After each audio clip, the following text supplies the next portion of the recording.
You are of no interest to me. Says every girl at school. Yeah, no, not a crazed gunman, Dad. I'm an assassin. Well, the difference being one has a job and the other's mental sickness. Hello and welcome to Gold Games, your golden gaming show. In today's episode, I want to look at why we relate to characters and how we can look at characters in gaming to improve storytelling.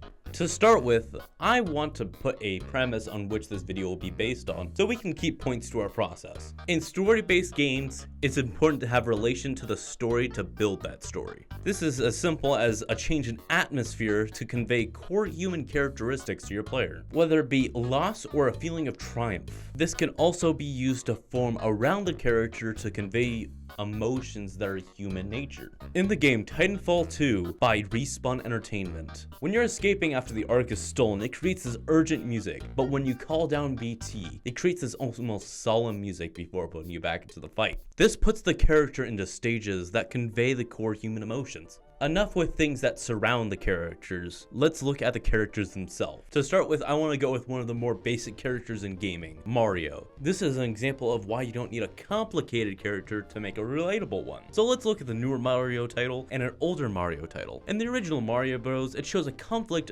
of Mario, a heroic plumber who tries to save a princess. In Odyssey, it's the same core conflict, just with a ton more of the game. It shows the conflict as Mario, the heroic plumber, as he tries to save the princess. This is where we can build the character off the conflict. How will he act? Does he need help? Why Chris Pratt? No one knows. Moving on. But what if you want to establish who a character is, how they act, and the ways that they will get to their goals from the start, and not make them a blank slate? You get something like Isabelle from Animal Crossing. What? Wait.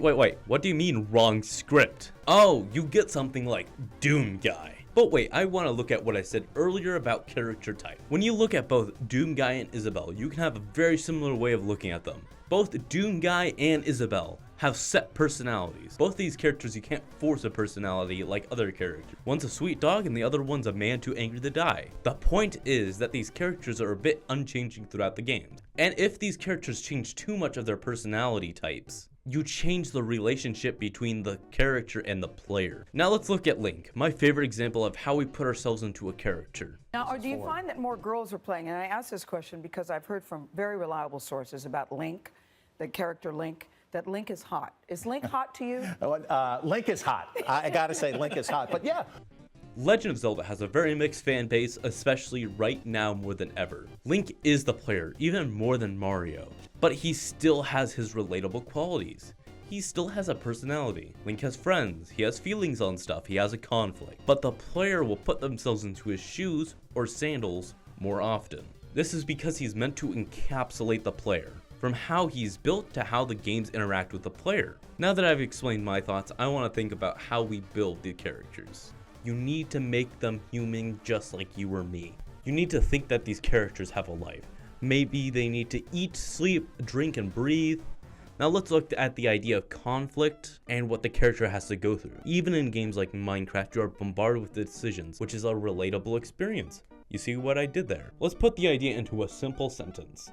Name, action, pronoun, blank. Jim drops his hat. This is where you can place the idea of who the character is, what their conflict is, just from the sentence alone. You get questions and answers like what happened and that he likes hats. And you can be like, I like hats too. Just by adding even an object, you can ground a character. Finally, I want to use a character that's great for relatability in both design and type to explain my reasoning for what I talked about today. Astrobot is one of my favorite examples of everything I put here today. And I believe that for relatability, he's one of the best compared to even the likes of create your own character games. Astrobot can allow anyone to see a little bit of themselves through the character. He's clumsy, confident, cheerful, fearful, heroic, just a little guy. He has conflict that progresses the character, but he does not lose himself. And with that, his world reflects and elevates his character. I want to thank you all for watching, and if you have any questions or think I missed anything, please let me know. I am open to criticism, and if everything needs a more of an explanation, or if I'm wrong, like totally wrong on everything,